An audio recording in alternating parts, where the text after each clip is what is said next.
Imagine being trapped in a world of silence and fear, unable to move, speak, or connect. Now, picture a stranger from a completely different world, daring to break through the walls you've built. What happens when a housekeeper's love changes? Everything for a broken family? Stay tuned to find out. Asterisk, there are moments in life when we believe that everything we dream of is within our reach. That with enough effort, we can achieve anything. This was the belief that Destiny Williams, a young black woman from Brooklyn, lived by. Growing up in a modest home, Destiny knew hardship, but she believed in the power of hard work. She dreamed of finishing college, landing a stable job, buying her mother a small apartment, and sending her younger brother, Jamal, off to college. These dreams were her driving force. Every morning, as she jogged through the narrow streets of Brooklyn, she promised herself that the future would be different. With faith and perseverance, she would rewrite her family's fate. But life does not always follow a straight path. Destiny's world shattered one cold winter night when she received the news that her father had suffered a fatal stroke. The man she admired above all, the one who had held their family together through thick and thin, was gone. This loss left Destiny, her mother, and her younger brother, Jamal, to fend for themselves. A family that had barely scraped by was now drowning in debt. Medical bills for her mother, Jamal's tuition, and overdue rent piled up. Destiny was left with no choice but to make a drastic decision. She put away her college textbooks, tucked them into a drawer, and dove headfirst into survival mode. She worked long hours at fast food joints, cleaned homes for affluent families, served in upscale cafes, and even swept stairwells in crumbling tenements. She did whatever she could to make ends meet.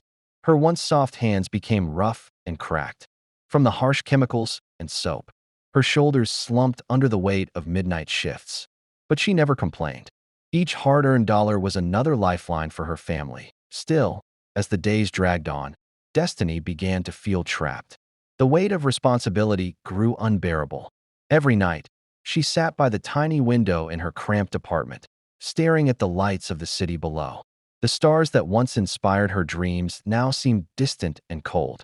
Her youthful aspirations, once bright enough to light her soul, were now crushed under the weight of duty, poverty, and fear. But Destiny, as always, refused to give up. Then one chilly autumn afternoon, just when she thought her faith was about to fade, hope arrived from the most unexpected source. Mrs. Ruth, the elderly neighbor Destiny had helped from time to time, knocked on her door with a surprising offer. "Destiny, dear," she said, "I know a wealthy family on the Upper West Side looking for a live-in housekeeper and nanny. They pay well, but their son, he's a bit unusual. His mother passed away last year, and he hasn't spoken or walked since. If you need work, I can put in a good word for you." Destiny hesitated. She had never imagined herself working for a rich family, especially when she still had her own family's burdens to bear. But rent was overdue, her mother was ill, and Jamal's future was uncertain. With no other option, she nodded. Her heart fluttered with a mixture of dread and hope. The next morning, she donned her threadbare coat, packed a humble lunch, and boarded the subway.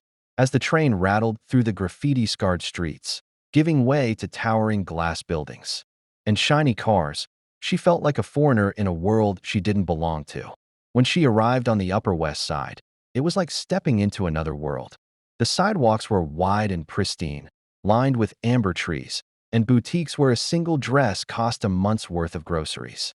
The luxury apartment building before her had doormen in crisp uniforms, and the lobby was so immaculate it gleamed. Destiny tightened her grip on her tote bag, took a deep breath, and whispered to herself, "For my mother, for my brother, I have to be strong." As she crossed the threshold of the penthouse, she was hit by the overwhelming opulence of the place. The polished marble floors gleamed under the light of a grand chandelier hanging from a soaring ceiling. Paintings were symmetrically arranged. On the walls, white orchids stood in spotless pots, and everything seemed too perfect to be real. It felt like a museum, not a home. Mrs. Lorraine Blake, the mother of the family, greeted her with a warm smile. Mrs. Blake was elegant, with silver hair and piercing blue eyes that carried an air of authority. Her smile, however, was soft and kind. "Come in," she said. "I've been expecting you. Don't worry. Once you settle in, You'll be fine." Destiny felt out of place, but she followed Mrs. Blake as she led her down the corridors of the penthouse. It was grand, too grand, and it made Destiny feel small and insignificant. As they walked, Mrs. Blake casually mentioned that the penthouse had been designed by her son, Matthew, who was obsessed with perfection. This revelation lingered in Destiny's mind. She didn't know it yet, but Matthew, her new employer, was going to change everything. Matthew Blake was tall, handsome, and impeccably dressed in a tailored suit. His presence commanded authority, and his cold, sharp eyes observed everything. He looked at Destiny with an appraising gaze, sizing her up as though she were just another object in his perfectly ordered world. He didn't say a word to her, but continued to watch her every move. Destiny could feel his scrutiny, and it made her even more aware of her place in his world, one that she knew nothing about. But there was something deeper to Matthew than just his cold exterior. He was a man who had built his life around control, who kept his emotions buried deep inside. He was a man who had suffered great loss. His wife's death had left him broken, and his grief had made him build walls to protect himself from further pain. His son, Samuel, was a reflection of that pain. Samuel, who had not spoken or walked since his mother's death, was a child trapped in his own isolation. Destiny began her work by taking care of Samuel, trying to break through the walls of silence he had built around himself. Every day, she read him stories, sang lullabies, and did everything she could to make him feel safe. But Samuel remained distant, his eyes hollow and unblinking, as if he was trapped in a world of his own. Despite the growing distance between her and Matthew, Destiny continued to stay focused on Samuel.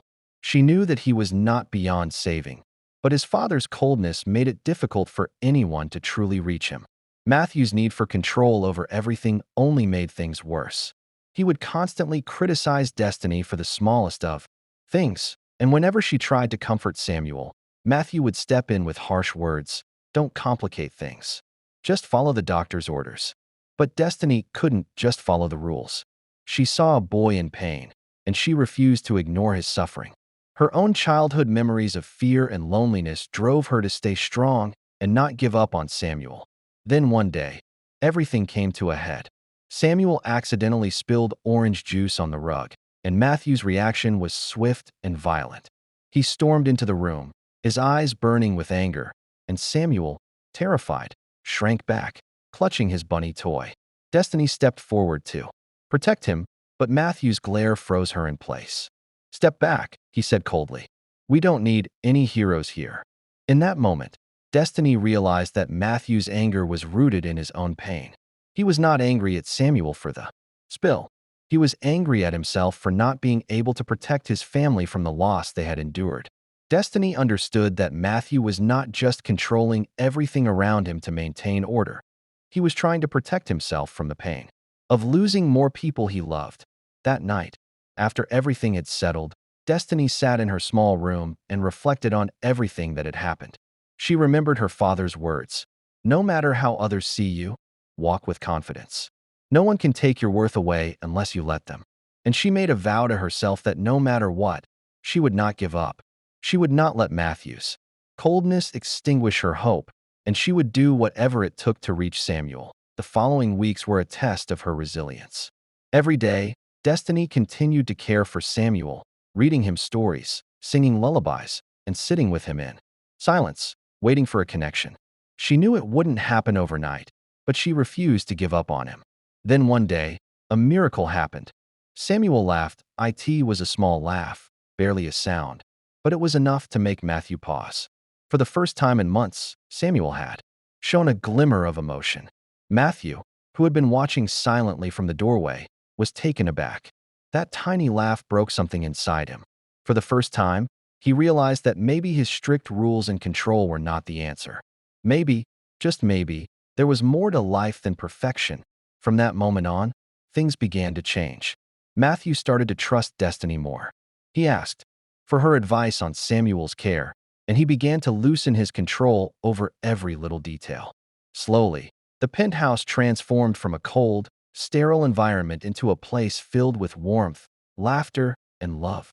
Weeks later, they took a trip to a special therapy center in Seattle for children who had experienced trauma. Samuel began to show signs of improvement. He spoke his first words, took his first steps, and for the first time, Samuel seemed like the child he was meant to be.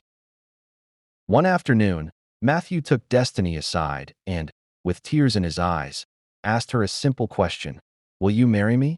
He looked at her with gratitude and hope, something he had never shown anyone before. Destiny, overwhelmed by his sincerity, accepted.